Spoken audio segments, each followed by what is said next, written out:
Olá, pessoal! Vamos para a nossa quarta aula desse PET 5 de História. Hoje nós vamos falar de patrimônio cultural. Vou voltar aqui, ó. Você vai observar, primeiro, essa foto colorida, ela tá mais ampla, a gente consegue ver mais coisas. Porque o que eu vejo, o que você pode perceber que mudou foram os fatores internos aí do santuário.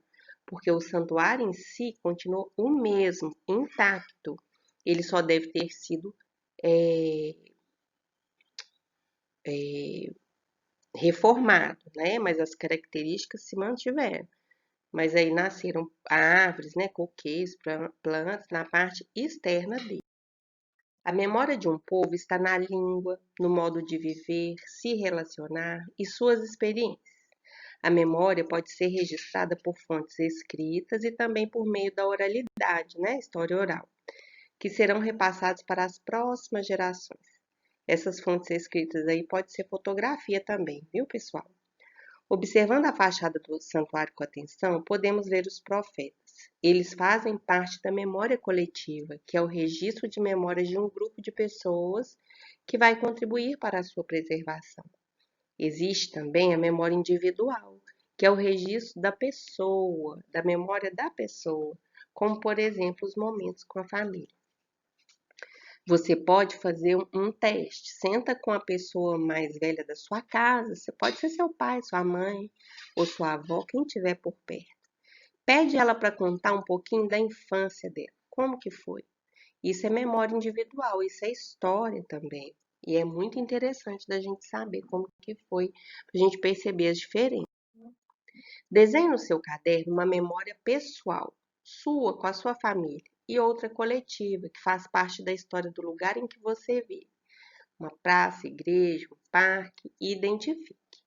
Então, ó, você vai fazer dois desenhos. Um de memória pessoal, então você pode pensar aí na sua memória, na sua lembrança, uma lembrança boa, que pode ter sido um dia do seu aniversário, ou o dia de uma festa na família, ou de um almoço, ou de uma celebração religiosa, algum momento especial para você que tenha vivido com a sua família, você vai desenhar. É a sua memória pessoal.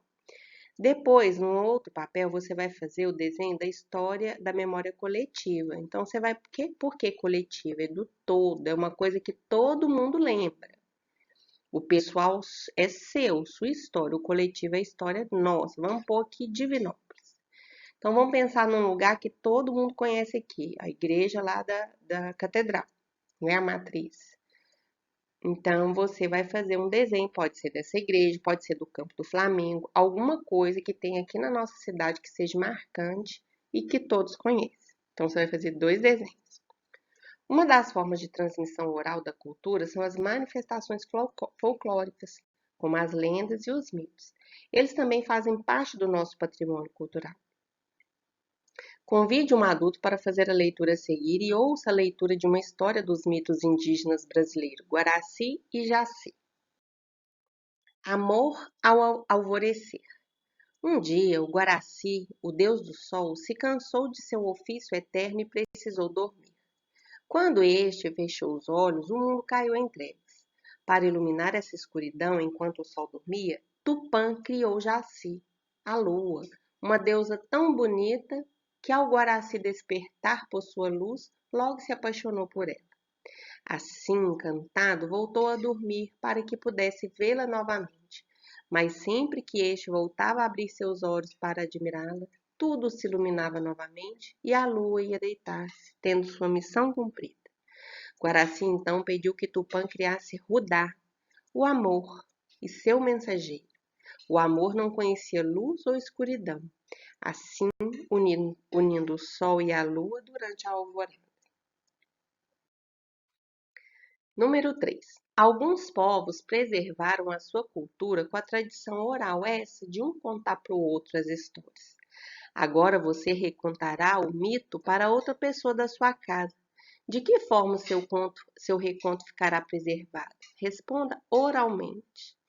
Como que ele vai ficar preservado? Gente, quando você ouve uma história de uma outra pessoa, ela fica guardada onde? Na sua mente, né? A menos que você decida escrevê-la e registrar no papel. Agora leia a reportagem abaixo e destaque as palavras-chave. A tradição oral e a preservação das culturas. Então, você vai ler com muita atenção e você vai destacar, você vai grifar, circular as palavras mais importantes deste texto.